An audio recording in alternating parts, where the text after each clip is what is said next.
Selamat datang kembali bersama kami di sini. All About Fishing Tropic Channel.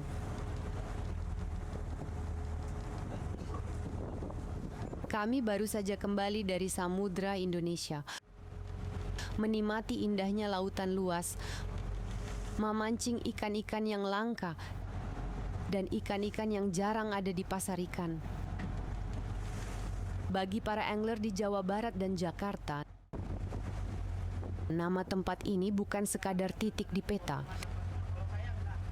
Ini adalah tempat di mana mimpi tentang monster laut dimulai. Selamat datang di Muara Binuangeon, Lebak, Banten. Kami tepi jalan sampai rumah saya ada 16 meter. Kacau. Di kolam sendiri. Bantu sama tempat jahit. Sering dijuluki sebagai surganya kapal mancing. Muara ini menjadi rumah bagi puluhan kapal-kapal tangguh yang siap mengantar kita menaklukkan ganasnya Samudra Indonesia. Hari ini kita akan bedah tuntas kenapa Binuangeon tetap jadi primadona. Melihat fasilitas kapalnya hingga bocoran spot-spot legendarisnya. Baru saja kami selesai mancing selama 3 hari 2 malam. Sungguh pengalaman memancing yang luar biasa hebat. Kami menggunakan 2 kapal mancing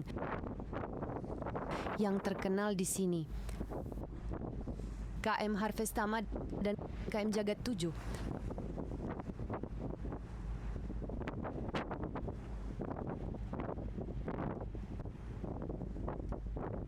Cuaca siang ini begitu cerah, mengiringi kami kembali ke Muara Binuangen.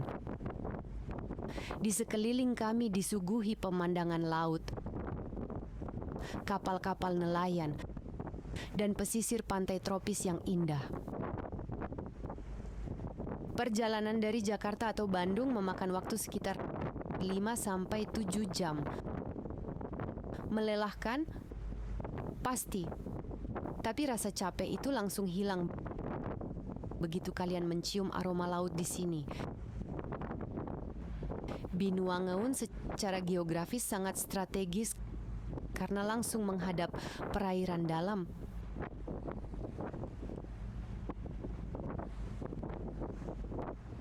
Di sini sangat terkenal dengan spot ikan tuna, ikan wahu, dan ikan cakalang yang sering boiling, menampakkan diri di perairan, membuat kami para angler tidak sabar untuk memancingnya. Karenanya kami sering sekali menggunakan teknik trolling di saat pindah dari spot satu ke spot lain. Cukup dengan cruising 5 knot, sudah sangat mumpuni untuk menyambut strike ikan wahu. Di sini nelayan banyak menggunakan perahu jukung. Ciri khas utama jukung terletak pada cadik. 2 bambu penyeimbang di sisi kiri dan kanan yang tampak seperti sayap. Cadik inilah yang membuat jukung begitu lincah dan stabil. Ia tidak melawan ombak, melainkan menari di atasnya.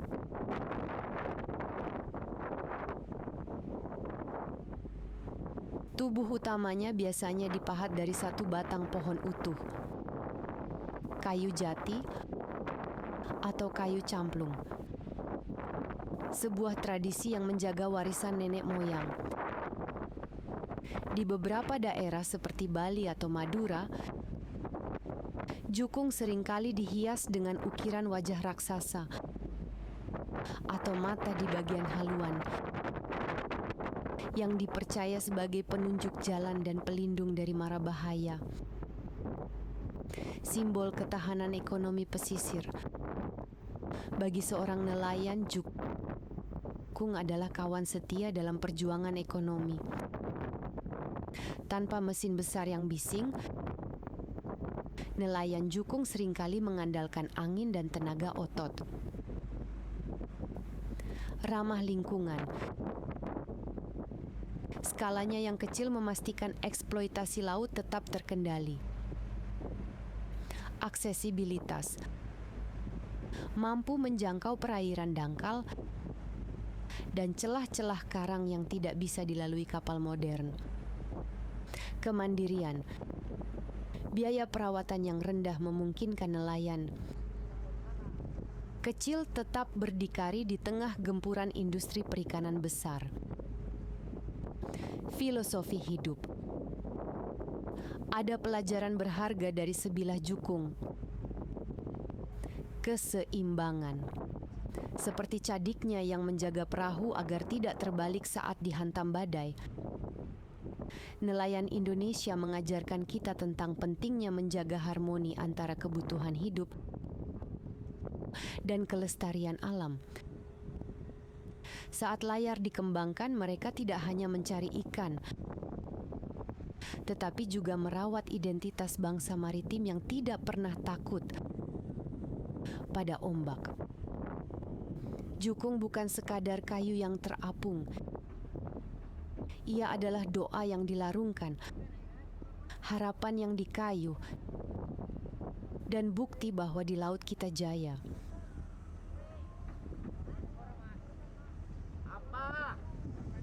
Dari muara ini, biasanya kapal akan membawa kita ke beberapa spot sakti. Yang paling ikonik adalah Southern Marine Reef, atau biasa dikenal dengan nama Spot Karang Tengah. Ini adalah kompleks karang bawah laut yang luasnya luar biasa. Di sini, teknik jigging dan popping adalah menu wajib. Kalau kalian beruntung, ledakan di permukaan air dari sambaran ikan GT bakal bikin jantung mau copot. Selain spot Karang Tengah, ada juga titik-titik rumpon binaan para kapten kapal yang menjadi rumah bagi komunitas ikan-ikan pelagis besar. Bercerita tenggang pelagis, sudah tak terhitung berapa banyak lure, jig, popper, atau bait lain YJ hilang di laut ini karena sambaran ikan-ikan predatornya. Dan kisah itu yang selalu terngiang dan jadi cerita abadi setiap angler yang merasakan mancing di sini. Mau main ke sini? Persiapannya nggak boleh main-main. Pastikan tackle kalian dalam kondisi prima. PE 3-5 ke atas sangat disarankan. Kalau nggak mau joran kalian cuma jadi hiasan saat ditarik monster bawah laut. Jangan lupa bawa fisik yang kuat dan obat anti mabuk bagi yang belum terbiasa. Dan satu lagi, logistik es dan umpan. Biasanya sudah satu paket dengan kapal. Tapi komunikasi dengan kapten atau ABK sebelum berangkat adalah kunci sukses trip kalian.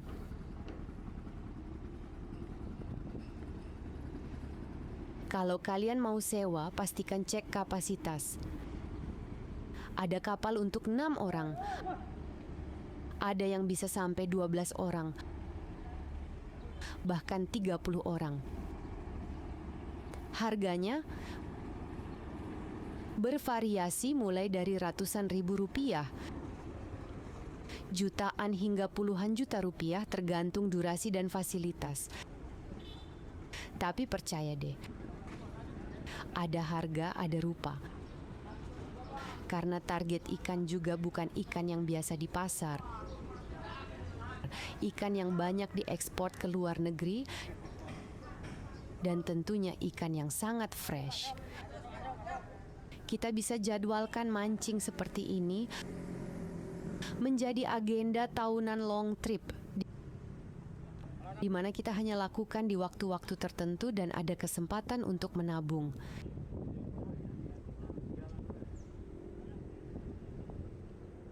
Dulu, tempat ini hanyalah desa nelayan kecil. Namun karena potensi ikannya yang luar biasa, mulai dari tuna, marlin, hingga kasta tertinggi giant trevally, Industri kapal mancing sewa, charter, tumbuh pesat. Di sini kalian bisa menemukan kapal dari kelas ekonomi sampai kelas sultan yang fasilitasnya mirip hotel bintang 5 di atas air.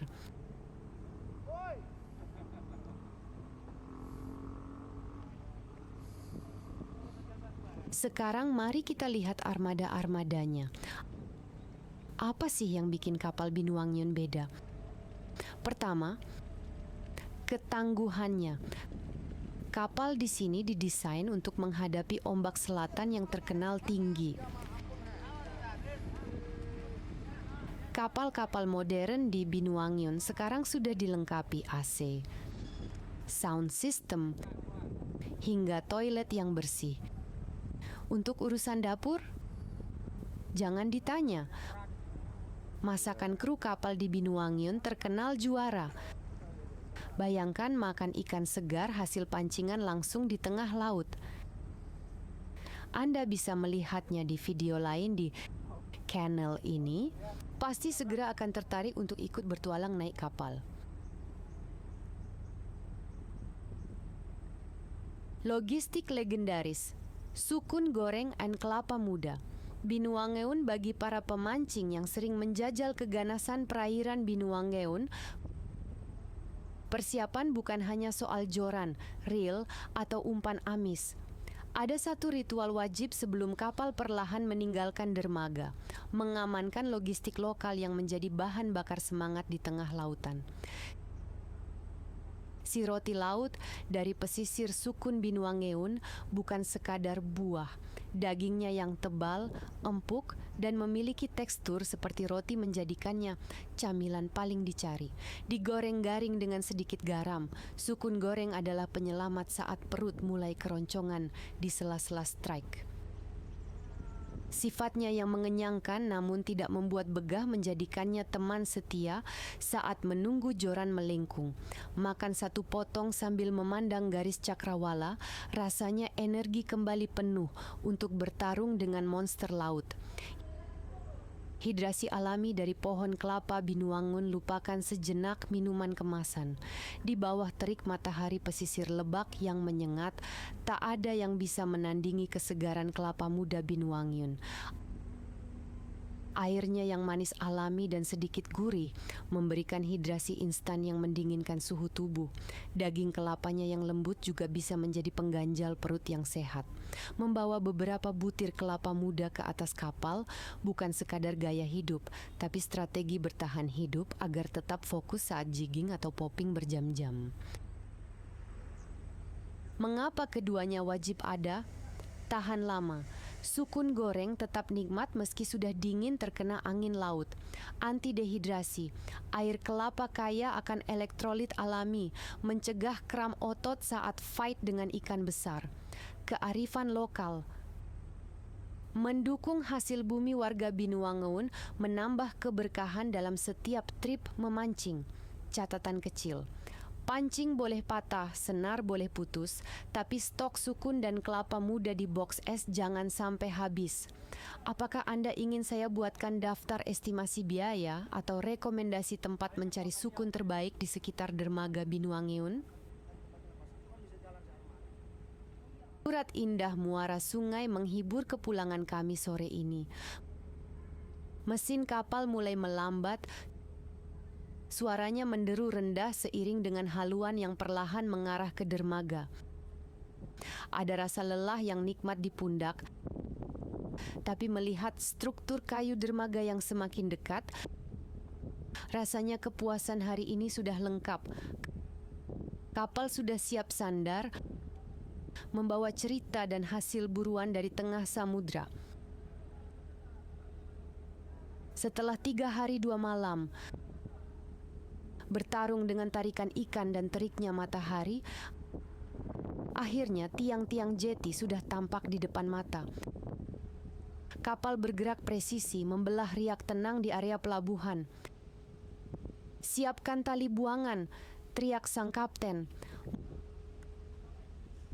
Momen sandar ini selalu jadi penutup yang manis, tanda petualangan hari ini sukses dan saatnya menginjak daratan kembali. Binuangeun bukan sekadar tempat mancing. Ini adalah tempat di mana persahabatan antar pemancing ditempa di atas ombak. Sejauh apapun kalian pergi, muara ini akan selalu memanggil untuk kembali. Jadi kapan kalian packing joran dan berangkat ke Binuangeun? Tulis di kolom komentar kalau kalian punya pengalaman seru atau kapal favorit di sini. Jangan lupa klik like, subscribe, dan nyalakan loncengnya agar nggak ketinggalan info seputar spot mancing terbaik di Indonesia. Saya dari All About Fishing Tropic Channel undur diri. Salam strike.